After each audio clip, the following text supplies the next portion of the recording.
Good morning, students. I am Dr. Shravani Mukherjee, lecturer in botany, Marwadi College, Ranchi. Today's chapter is chapter 15, Plant Growth and Development, and lecture 35. Today we will discuss about plant growth regulators or plant hormones. तो students, आज हम लोग plant hormones के बारे में पढ़ेंगे, जो बहुत ही इम्पॉर्टेंट टॉपिक है इस चैप्टर का। तो प्लांट हार्मोन क्या होता है या प्लांट ग्रोथ रेगुलेटर्स क्या होते हैं? PGRS are small simple molecules of diverse chemical compositions which in low concentration regulate growth, differentiation and development. They are called plant hormones. Okay students, तो PGR को हम लोग प्लांट हार्मोन्स कहते हैं और ये केमिकल कंपाउंड्स होते हैं जो अगर बहुत लो कंसंट्रेशन में भी रहे तो प्लांट ग्रोथ को ये अफेक्ट करते हैं। ए प्लांट हार्मोन, अगर हम इसको डिफाइन करें तो कैसे करेंगे?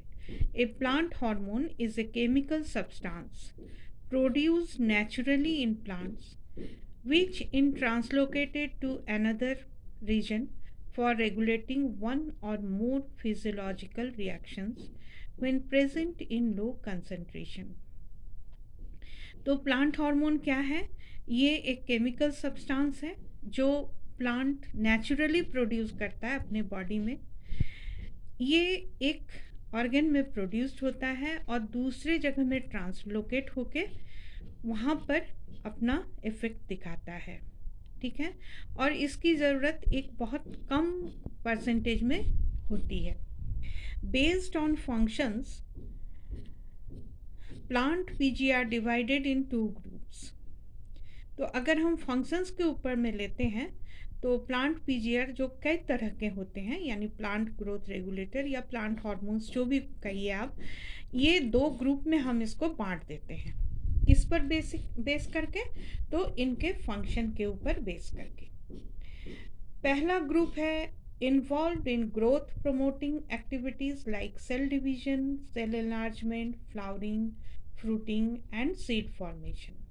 These are called growth promoters, ठीक है। तो इस तरह के प्लांट हार्मोन जो cell enlargement, cell division, flowering, fruiting और सीड फॉर्मेशन में हेल्प करता है, उसको हम लोग क्या कहेंगे? ग्रोथ प्रमोटर्स, ठीक है। इस ग्रुप को, इसमें क्या क्या प्लांट हार्मोन्स आएंगे?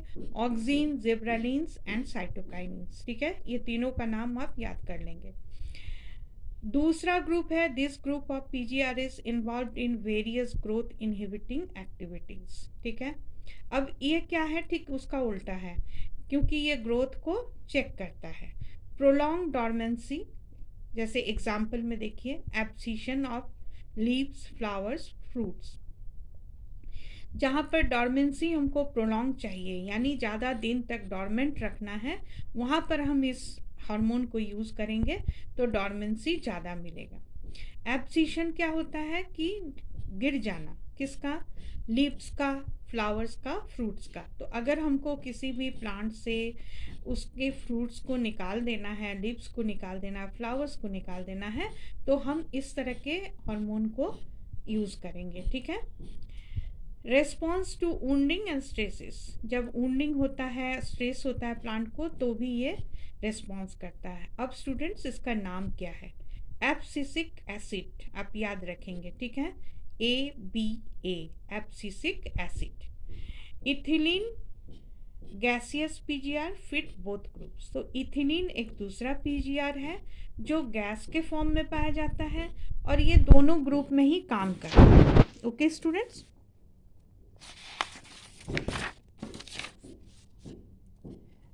अब हम लोग छोटा करके देखेंगे, एकदम शॉर्ट में बता रही हूँ कि हार्मोन्स का कैरेक्टरिस्टिक्स क्या है। क्वेश्चन आता है, इसलिए आप इसको ध्यान देंगे। Number 1, synthesized at one site and action on different site, ठीक है। Number 2 is active at very low concentration, 10⁻⁻6 m range होता है, ठीक है। थर्ड है डिफरेंट PGRs में शो सिमिलर रेस्पॉन्सेस। तो बहुत सारे PGR है जो एक ही तरह के रेस्पॉन्स दे सकते हैं। Now discovery of plant growth regulators, इस पर भी क्वेश्चन आता है स्टूडेंट्स। तो डिस्कवरी ऑफ ऑक्सीन, पहला जो प्लांट ग्रोथ हार्मोन है उसका नाम है ऑक्सीन। इसका डिस्कवरी कैसे हुआ था, इसको आप पॉइंट वाइज देखिए। फर्स्ट प्लांट ग्रोथ हार्मोन, पहला प्लांट ग्रोथ हार्मोन ही है। दूसरा है discovered by F.W. Went 1928 in coleoptile tip of Avena sativa seedlings. ठीक है, तो इसके पहले भी क्या हुआ था कि डार्विन और उनके बेटे ने भी देखा था, ऑब्जर्व किया था कि इस तरह का एक सब्सटेंस है जो किसी भी लीफ को बेंड करता है। ठीक है, लेकिन इसका जो डिस्कवरी है यानी इसका आइसोलेशन जो है वो सबसे पहले F.W. वेंट ने 1928 में किया था। कहाँ से, तो coleoptile tip of Avena sativa seedlings. ठीक है, कॉलियोप्टाइल मतलब जो पहला लीफ जो निकल रहा है स्टूडेंट्स, उसको हम लोग कहेंगे। Third, respond to unilateral illumination by growing towards the light source. तो इसका रेस्पॉन्ड क्या था कि ये एक ही तरफ ग्रो करता है जिधर लाइट सोर्स होता है। ठीक है, दूसरा हार्मोन है स्टूडेंट्स जिब्रेलिन्स। इसका डिस्कवरी कैसे हुआ, early part of 20th century, bakanae disease of rice seedlings, इसको कहा जाता था foolish seedling, shows weak elongated stems and produced little or no grains, swept across Japan. तो जो भी यहाँ पर जापान में पाए जाते थे, आप जानते हैं जापान का मेन फूड चावल होता है। ठीक है, राइस खाते हैं उन लोग बहुत ज़्यादा और फिश। तो वहाँ पर एक तरह से ये जो डिज़ीज़ आया था जिसको फुलिश सीडलिंग कहते हैं, इसमें क्या होता था कि प्लांट बहुत लंबे हो जाते थे लेकिन उसमें फ्लावर और फ्रूट्स नहीं होते थे। ठीक है, और इसको कहा जाता था बैकेन डिजीज़। याद रखिएगा स्टूडेंट्स, बैकेन डिजीज़ राइस सीडलिंग्स में लगा था। ई कुरोसावा, ठीक है, ये एक पैथोलॉजिस्ट थे। तो उन्होंने 1926 में क्या किया कि इस डिज़ीज़ को कौन कॉज किया उसके बारे में उन्होंने पढ़ा और उन पर काम किया, जिब्रेला फुजिकोरोई। ठीक है, फंगस का नाम क्या था, याद रखेंगे, Gibberella फुजिकोरोई। When the uninfected plants were treated with sterile filters of fungus, they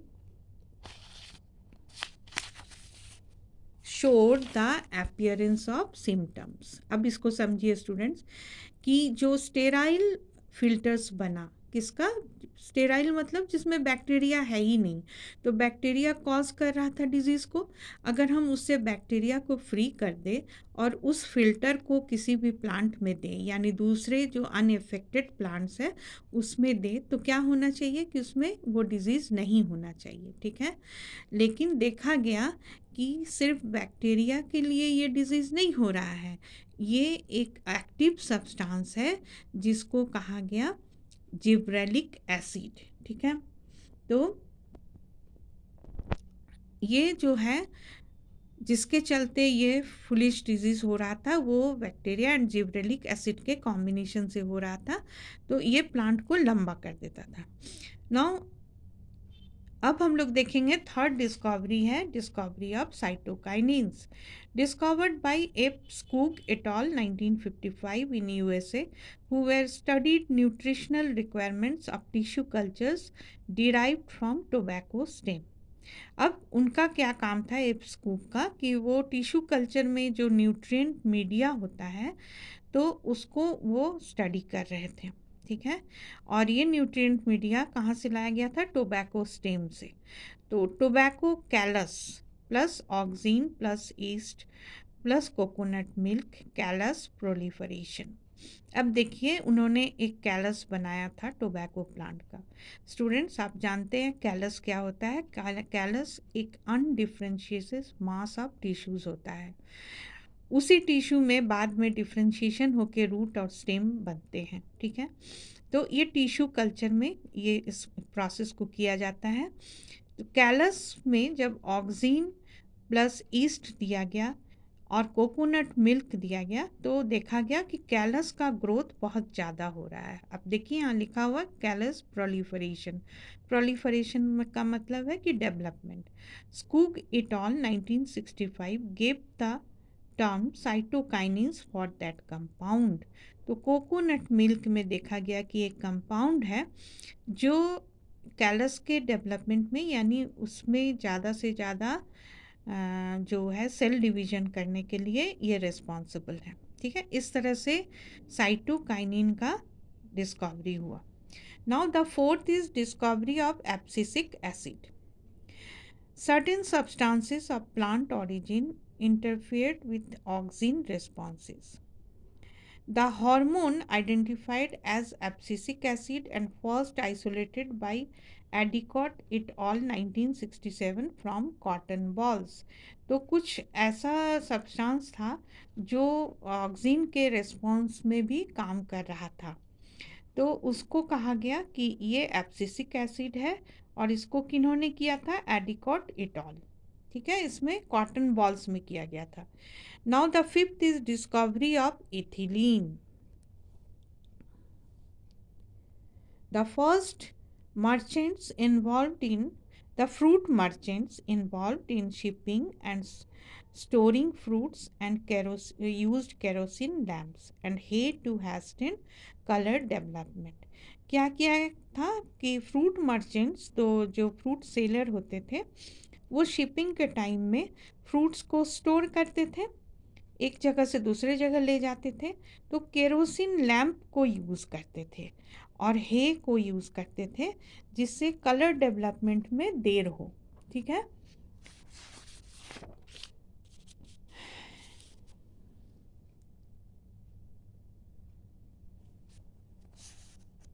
किसका कलर डेवलपमेंट? फ्रूट का।